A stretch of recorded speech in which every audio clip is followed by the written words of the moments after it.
নমস্কার, আমি অমৃতা। আমার চ্যানেলে আপনাদের স্বাগত। আজ আপনাদের পড়ে শোনাব প্রফুল্ল রায়ের লেখা একটি গল্প, প্রার্থী। তৌহরলালজি একজন বিখ্যাত জননেতা। উত্তর বিহারের পিপরগঞ্জ অঞ্চলের তিনি এমএলএ। স্থানীয় মানুষজন বলে এমলে। 47-এ দেশ যখন স্বাধীন হলো তখন তার বয়স মোটে 7।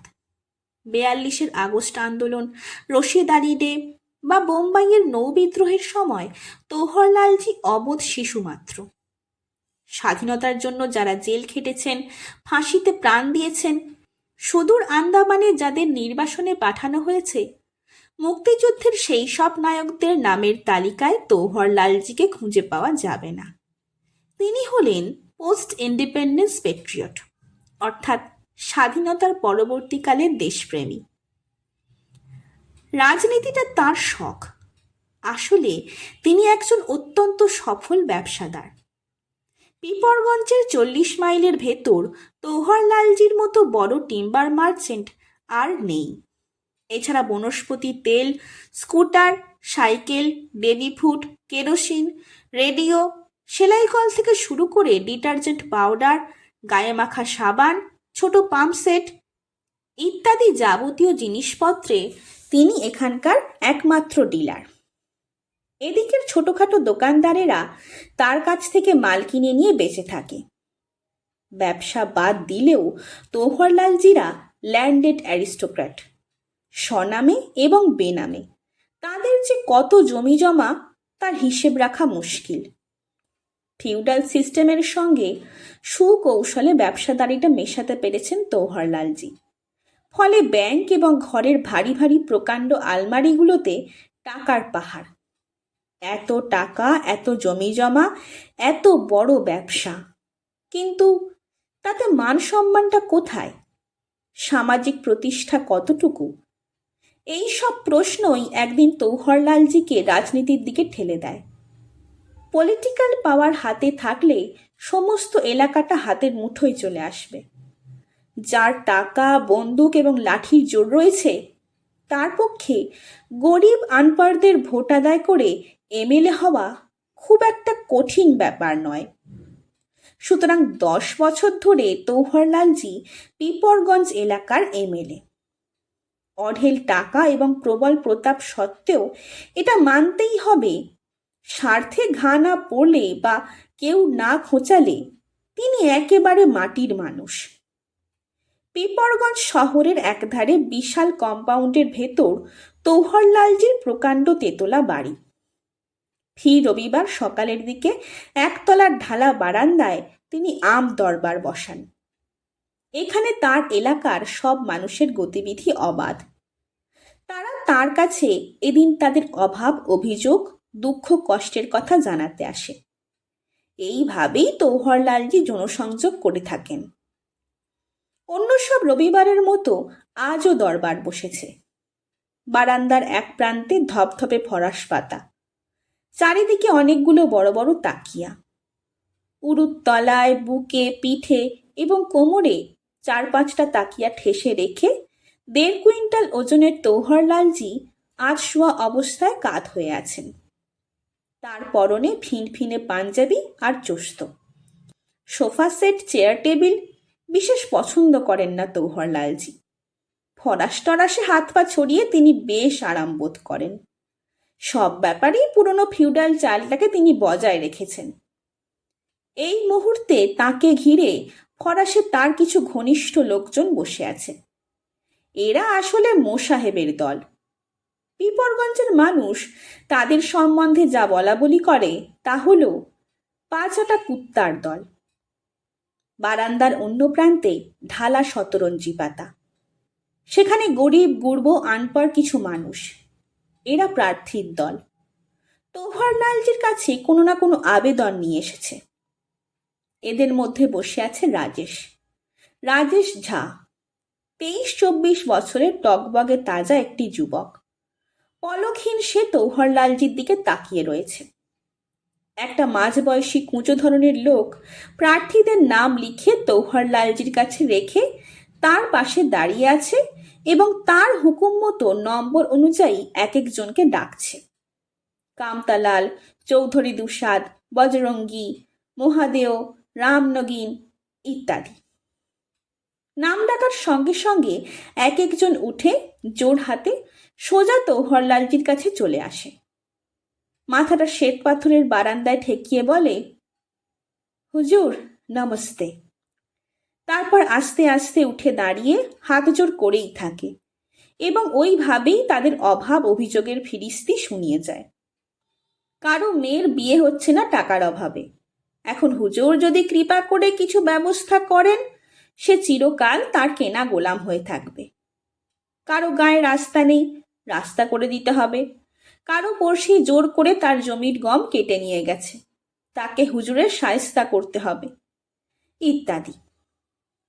রাজা মহারাজার স্টাইলে হাত তুলে সবাইকে ভরসা দিয়ে যাচ্ছেন তৌহরলালজি। কাউকেই নিরাশ করছেন না। ভাবগতিক দেখে মনে হচ্ছে এই অঞ্চলের তাবৎ মানুষের মনোবাঞ্ছা তিনি পূর্ণ করবেন। এমএলএ হবার পর সবাই তাকে কল্পতরু ঠাউরে নিয়েছে। দূরে বসে এক নাগাড়ে এত লোকের অভাব এবং দুঃখের কথা শুনতে শুনতে ক্লান্তি বোধ করছিল রাজেশ। তাছাড়া তৌহরলালজির রাজকীয় ব্যাপার স্যাপার দেখে ভেতরে ভেতরে বিরক্তও হচ্ছিল। এই লোকটা পোস্ট ইন্ডিপেন্ডেন্স পেট্রিয়ট, স্বাধীনতার জন্য একটা আঙুলও তোলেনি। অবশ্য তার পক্ষে এটুকুই বলা যায়, 40 সালে যার জন্ম এবং 47-এ যার বয়স মাত্র 7, তার পক্ষে ইংরেজদের বিরুদ্ধে লড়াই করা কি করেই বা সম্ভব। এটা মেনে নিলেও বড় আকারের একটা প্রশ্ন থেকে যায়, স্বাধীনতার পর মানুষের জন্য, দেশের জন্য কি করেছেন তিনি? একটা ঘষা পয়সাও নিজের পকেট থেকে খরচ করেননি। যৌবনের গোড়ায় ছিলেন দুর্ধর্ষ লম্পট। মেয়ে ঘটিত ব্যাপারে কতবার যে ফেঁসে যেতে যেতে সে পয়সার জোরে যে বেঁচে গেছেন। পরে অবশ্য আওরাত সংক্রান্ত দোষটা কেটে যায়। তখন তার নজর পড়ে টাকার ওপর। অঢেল অর্থ জমানোর পর এমএলএ হয়ে নিজের একটা সম্ভ্রান্ত ইমেজ তৈরি করতে চেষ্টা করছেন। রাতারাতি দেশপ্রেমী বনে যাওয়া এই মানুষটাকে, যার কোনো স্যাক্রিফাইস নেই, জনগণের জন্য একটা আঙুলও যে কোনো দিন তোলেনি, মনে মনে ঘৃণা করে রাজেশ। তবু যে তৌহরলালজির কাছে তাকে কৃপা প্রার্থী হয়ে আসতে হয়েছে তার কারণ রামনাথ ঝা। রামনাথ রাজেশের বাবা। এখানে তৌহরলালজির আমদরবারে আসার একেবারেই ইচ্ছা ছিল না রাজেশের। রামনাথই একরকম জোর করে তাকে তৌহরলালজির কাছে পাঠিয়েছেন। অথচ এটা তার পক্ষে একসময় অভাবনীয়ই ছিল। রামনাথ একজন অত্যন্ত শ্রদ্ধেয় স্বাধীনতা সংগ্রামী। জীবনের প্রায় সিকিভাগ ইংরেজের জেলে কেটে গেছে তার। মেরুদণ্ডটি ইস্পাতের তৈরি। কোনো অন্যায়ের সঙ্গে আপোষ করেননি, কখনো কারো কাছ থেকে সামান্য সুযোগ নেননি। দুঃখ, নির্যাতন এবং অনটনের মধ্যেও এই সমুন্নত মানুষটি মাথা নোয়াননি। স্বাধীনতার পর নির্যাতিত দেশপ্রেমিকদের যে তাম্রপত্র দেওয়ার রেওয়াজ চালু হয়েছে, তিনি তা গ্রহণ করেননি। এমনকি পেনশনও নেননি। সবিনয়ে হাত জোর করে জানিয়ে দিয়েছেন, দেশের জন্যে কাজ করেছি, সে কি কিছু পাবো বলে? দয়া করে আমাকে লোভী করে তুলবেন না। একটা কিছু পেলে আরও বড় কিছু পেতে ইচ্ছে করবে, আমি সেটা একেবারেই চাই না। সেই মানুষটি এখন প্রায় শয্যাশায়ী। বোঝাই যাচ্ছে তার আয়ু ফুরিয়ে এসেছে। সারা জীবন যিনি ইস্পাতের মতো শক্ত শির দ্বারা খাড়া রেখেছেন, এই শেষ সময়ে তাকে মাথা নোয়াতে হলো। তার কারণ রাজেশ। নিজের জন্য জীবনে যিনি কিছুই চাননি, কারো কাছে হাত পাতেননি, নিজের মর্যাদাকে কখনো কোনো কারণে বিন্দুমাত্র ক্ষুণ্ণ হতে দেননি, শেষ পর্যন্ত তিনিই রাজেশের জন্য তৌহরলালজির কাছে একটা চিঠি পাঠিয়েছিলেন। উদ্দেশ্য রাজেশের জন্য কোথাও চাকরি বাকরির ব্যবস্থা করে দেওয়া। রাজেশ বছরখানেক আগে বিএ পাশ করে বসে আছে। নানা জায়গায় গাদা গাদা দরখাস্ত পাঠিয়েও চাকরি টাকরি তো দূরের কথা, ইন্টারভিউ পর্যন্ত পায়নি। অবশ্য অ্যাপ্লিকেশনে বাবার নামের জায়গায় রামনাথ ঝাই শুধু লিখে দিয়েছে। তিনি যে একজন স্বাধীনতা সংগ্রামী এবং নির্যাতিত দেশসেবক সেসব আদৌ উল্লেখ করেনি। বাবুজির নাম ভাঙিয়ে কোনো রকম অনুগ্রহ চায় না রাজেশ। রামনাথ বুঝতে পারছিলেন তদবির ছাড়া রাজেশের চাকরি হবে না। এর জন্য জোরালো খুঁটি দরকার। তার দিন তো শেষ হয়ে এলো, তারপর রাজেশের কি হবে? ছেলের ব্যাপারে তিনি এতই শঙ্কিত যে জীবনের শেষ সময়ে স্বভাববিরুদ্ধ কাজটি করে বসলেন। রাজেশ অবশ্য আপত্তি করেছিল, কিন্তু রামনাথ শোনেননি। চিঠি পাওয়ার পর তৌহরলালজি সঙ্গে সঙ্গে জবাব দিয়েছেন। রামনাথকে যথেষ্ট শ্রদ্ধাভক্তি জানিয়ে যত তাড়াতাড়ি সম্ভব তার কাছে রাজেশকে পাঠিয়ে দিতে অনুরোধ করেছেন। তার চিঠি পাওয়ার পর একরকম তাড়া দিয়েই রাজেশকে এখানে পাঠিয়েছেন রামনাথ। রাজেশের ডাক পড়ে সবার শেষে। সে কাছে যেতেই তৌহরলালজি যথেষ্ট খাতির করে বলেন, বসো বেটা বসো। রাজেশ লক্ষ্য করল অন্য কোনো উমেদার বা দর্শনার্থীকে বসতে বলেননি তৌহরলালজি। তারা দাঁড়িয়ে দাঁড়িয়েই নিজেদের অভাব অভিযোগ জানিয়ে গেছে। তাকে আলাদাভাবে যে এই খাতিরদারি করা হচ্ছে রামনাথের কারণে, সেটা বুঝতে অসুবিধে হয় না রাজেশের। ফরাসের এক কোণে চুপচাপ বসে পড়ে সে। তৌহরলালজি এবার বেশ ব্যস্তভাবে একটা নৌকারকে দিয়ে প্রচুর লাড্ডু, নিমকিন এবং উৎকৃষ্ট ঠান্ডাই আনিয়ে রাজেশকে বলেন, খালেও বেটা। বিব্রতভাবে রাজেশ বলে, না না, এসবের দরকার নেই, আমি বাড়ি থেকে খেয়ে এসেছি। এই প্রথম আমাদের কোঠিতে এলে একটু মুখ মিঠা না করলে মনে খুব কষ্ট হবে, খাও খাও। ফের আপত্তি জানালে অনেক কথা শুনতে হবে, তাই একটা লাড্ডু এবং ঠান্ডাইয়ের গেলাস তুলে নেয় রাজেশ। তৌহরলালজি এবার বলেন, তোমাকে আগেই ডাকা উচিত ছিল, তবু অনেকক্ষণ বসিয়ে রাখতে হলো। কারণটা কি জানো? প্রশ্ন না করে রাজেশ মুখ ফিরিয়ে তৌহরলালজির দিকে তাকায়।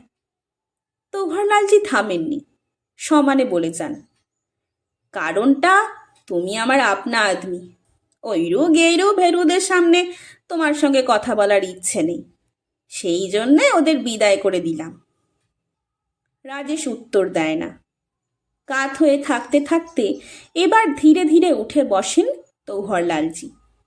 একটা নৌকর দৌড়ে এসে তার পিঠের দিকে আরও গোটা কতক তাকিয়া সাজিয়ে দেয়। তিনি সেগুলোর ওপর ঠেসান দিয়ে রাজেশের দিকে ঝোঁকেন, বলেন, রামনাথজি মানে তোমার বাবুজি আমাদের গৌরব। কান্ট্রির জন্য কত বছর তিনি জেলে কাটিয়েছেন। এরকম ত্যাগী দেশপ্রেমী সারা দেশে 2-4 জনের বেশি জন্মাননি। হোল ইন্ডিয়া তার জন্যে গর্বিত। তবু আমাদের গর্বটা অন্য সবার থেকে বেশি, কেননা তিনি আমাদের এই এলাকার মানুষ। তোড়ে কথা বলার পর কিছুক্ষণ দম নিয়ে ফের শুরু করেন তৌহরলালজি। রামনাথজি আমাকে চিঠি দিয়েছেন, আমারই তার সঙ্গে গিয়ে দেখা করা উচিত ছিল, লেকিন যাইনি বিশেষ একটা কারণে। আমি চাইছিলাম তুমি এখানে এসো, তোমার সঙ্গে জরুরি কিছু কথা আছে। রাজেশ অবাক হয়ে যায়। তৌহরলালজিকে পিপরগঞ্জের রাস্তায় দূর থেকে দেখলেও তার সঙ্গে আলাপ টালাপ হয়নি। আলাপের কোনো হেতুও ছিল না। সে রাঁচিতে মামার বাড়ি থেকে পড়াশুনো করেছে, ছুটি ছাটা পিপরগঞ্জে আসত। শুনেছে 2-1 বার নাকি তৌহরলালজি তাদের বাড়ি এসেছেন, তবে তার সঙ্গে কোনো বাড়ি দেখা হয়নি। রাজেশ বলে, আমার সঙ্গে কি জরুরি কথা? রহস্যময় হেসে তৌহরলালজি বলেন, সব বলবো, তার আগে একটা খবর দিয়ে রাখি। কি? পাটনা আর জামশেদপুরে বড় বড় 4-5 জন ইন্ডাস্ট্রিয়ালিস্টের সঙ্গে তোমার নকরির ব্যাপারে কথা বলেছি। সবাই তোমাকে তাদের কোম্পানিতে পেতে চান। 1 মাসের ভেতর তোমার নকরি হয়ে যাবে। কোম্পানিগুলোর নাম বলে দেব, কোথায় কাজ করবে সেটা রামনাথজির সঙ্গে আলোচনা করে ঠিক করে নিও। এত বড় একটা খবর শোনার পরও রাজেশ কোনো রকম উচ্ছ্বাস দেখায় না, সে চুপ করে থাকে। তোহারলালজি বলেন, কি খুশি তো? ভদ্রতার খাতিরে কিছু একটা উত্তর দিতে যাবে, সেই সময় হঠাৎ রাজেশের মনে পড়ে যায় রামনাথ ঝার মতো একজন নিঃস্বার্থ শ্রদ্ধেয় দেশপ্রেমিককে তার জন্য জীবনের শেষ প্রান্তে পৌঁছে তৌহরলালের মতো একজন অসৎ ধান্দাবাজ লোকের কাছে হাত পাততে হয়েছে। এক ধরনের গ্লানিতে তার মন ভরে যাচ্ছিল। তৌহরলালজি জবাবের জন্য অপেক্ষা করেন না, বলেন, চাকরির ব্যাপারটা হয়ে গেল, এবার জরুরি কথাটা বলি। তৌহরলালের বলার মধ্যে এমন কিছু রয়েছে যাতে ভেতরে ভেতরে সতর্ক হয়ে যায় রাজেশ। তৌহরলাল বলতে থাকেন, কথাটা বলছি এই কারণে যে তোমরা হলে আমার আপনজন। রামনাথজি ইচ্ছা করলে অন্য কাউকে তোমার নকরের জন্য বলতে পারতেন, তবু কৃপা করে আমাকে বললেন কেন? কারণ উনি আমাকে নিজের লোক বলে মনে করেন। এত ধানাই পানাই ভালো লাগছিল না রাজেশের। শান্ত নিষ্পৃহ মুখে সে বলে, যা বলার বলুন না। তোহরলালজি গলা খাকরে নিজেকে প্রস্তুত করে নেন। তারপর বলেন, নিশ্চয়ই শুনেছ 3-4 মাস পর চুনাও আসছে। হ্যাঁ। আস্তে মাথা হেলায় রাজেশ। এবারে ইলেকশনে লড়াইটা খুব জোরদার হবে। শুনছি একজন হরিজন ক্যান্ডিডেট এবং একজন মাইনরিটি কমিউনিটির ক্যান্ডিডেট এবার চুনাওতে নামছে। এখানে মুসলিম আর শিডিউল্ড কাস্টের প্রচুর ভোট রয়েছে। 2 ক্যান্ডিডেটেরই যথেষ্ট ইনফ্লুয়েন্স। ওরা মুসলিম আর হরিজন ভোট পুরোটাই প্রায় টেনে নেবে। এতকাল এই ভোটগুলোর ওপর ভরসা করেই আমি জিতে এসেছি। আমার প্রবলেমটা নিশ্চয়ই বুঝতে পারছো। রাজেশ জবাব দেয় না, এক দৃষ্টে তাকিয়ে থাকে শুধু। তোহরলাল ফের বলেন, আমাকে এই সমস্যা থেকে একমাত্র বাঁচাতে পারেন তোমার বাপুজি। তাকিয়ে থাকতে থাকতে ভুরু কুঁচকে যায় রাজেশের। সে জিজ্ঞেস করে, কিভাবে? তিনি এখানকার সব থেকে রেসপেক্টেড পার্সন। হরিজন হোক, হিন্দু হোক, মুসলিম, খ্রিস্টান, আদিবাসী, যাই হোক না, রামনাথজি যাকে যা বলবেন চোখ বুজে সে তাই করবে। পাবলিকের কাছে ওর ভাবমূরত মতলব ইমেজের তুলনা হয় না। তাছাড়া উনি আমার এত বড় আপনজন, ওয়েল উইশার। সমস্ত ব্যাপারটা এবার জলের মতো পরিষ্কার হয়ে যায় রাজেশের কাছে। সে বলে, আপনি চাইছেন বাপুজি হরিজন আর মুসলিমদের মহল্লায় গিয়ে আপনার হয়ে ক্যাম্পেইন করুন, এই তো? তোহরলালের সমস্ত মুখ হাসিতে চকচক করতে থাকে। রাজেশের একটা হাত ধরে বলেন, তুমি ঠিক ধরেছ বেটা। তবে রামনাথজি অসুস্থ মানুষ, তাকে রোজ রোজ ঘোরাতে চাই না। সির্ফ একদিন গাড়িতে করে উনি আমাদের সঙ্গে পিপরগঞ্জের নানা এলাকায় ঘুরবেন। সির্ফ একটা দিন, তাতেই আমার কাজ হয়ে যাবে। হিসেবটা চমৎকার কষে নিয়েছেন তৌহরলাল। কি মসৃণ ভাবেই না তিনি রামনাথকে নিজের স্বার্থে কাজে লাগাতে চাইছেন। তুখোর ফন্দিবাজ লোকটাকে দেখতে দেখতে শির দ্বারা টান টান হয়ে যায় রাজেশের। মুখ শক্ত হয়ে ওঠে। আস্তে আস্তে হাতটা ছাড়িয়ে নিয়ে সে বলে, আপনি আমার নকরির ব্যবস্থা করে দেবেন, বাপুজি আপনাকে ইলেকশনে জিতিয়ে দেবেন, এইরকম একটা প্ল্যান বোধহয় আপনার মাথায় রয়েছে, তাই না? রাজেশের কথায় কোথাও কি সূক্ষ্ম খোঁচা রয়েছে? একটু থতিয়ে যান তৌহরলাল। তারপর হালকা চালে স্নেহময় অভিভাবকের মতো বলেন, নটি বয়, ব্যাপারটা মোটামুটি ঠিকই ধরেছ। আপনি নিশ্চয়ই জানেন আমার বাপুজির সঙ্গে এখন রাজনীতির কোনো সম্পর্ক নেই। জানি বই কি, নিশ্চয়ই জানি। এর আগের বার একজন ক্যান্ডিডেট বাপুজিকে গিয়ে ধরেছিল তার হয়ে চুনাওয়ের মিটিংয়ে কিছু বলার জন্য। বাপুজি তাকে হাঁকিয়ে দিয়েছিলেন। তুমি ওই যোগীলাল সহায়ের কথা বলছো তো? হ্যাঁ, রামনাথজি ওকে ভাগিয়ে দিয়ে খুব ভালো করেছেন। যোগীলাল একটা জঘন্য লোক, জানোয়ার জায়সা, অ্যান্টি সোশ্যাল, ভ্রষ্টাচারী। সে ঠিক আছে, কিন্তু যিনি রাজনীতি করেন না তাকে আপনার ক্যাম্পেনে টেনে আনা ঠিক হবে না। তৌহরলাল অমায়িক হেসে বলেন, আমার কথা আলাগ। ওই যে বললাম, আমি তোমাদের আপনজন, সির্ফ মেরে আপনি। স্থির চোখে কিছুক্ষণ তাকিয়ে থাকে রাজেশ, তারপর বলে, আপনাকে এবার একটা কথা বলি। আমার নকরির দাম হিসাবে ইলেকশনে বাপুজিকে কাজে লাগাতে চাইছেন, এটা আমি কিছুতেই হতে দেব না। আমার নকরির দরকার নেই। আচ্ছা, চলি। বলতে বলতে উঠে দাঁড়ায় রাজেশ, তারপর পেছন ফিরে একবারও না তাকিয়ে লম্বা লম্বা পা ফেলে বারান্দা থেকে নিচে নেমে সোজা গেটের বাইরে চলে আসে। তার জন্য রামনাথ অনেকটাই নিচে নেমেছেন। এই শেষ বয়সে বাপুজিকে আর নামাতে পারবে না রাজেশ। তার মর্যাদা তাকে রাখতেই হবে। শুনছিলেন প্রফুল্ল রায়ের লেখা একটি গল্প, প্রার্থী। গল্প পাঠ কেমন লাগছে তা আমাকে কমেন্টের মাধ্যমে জানান।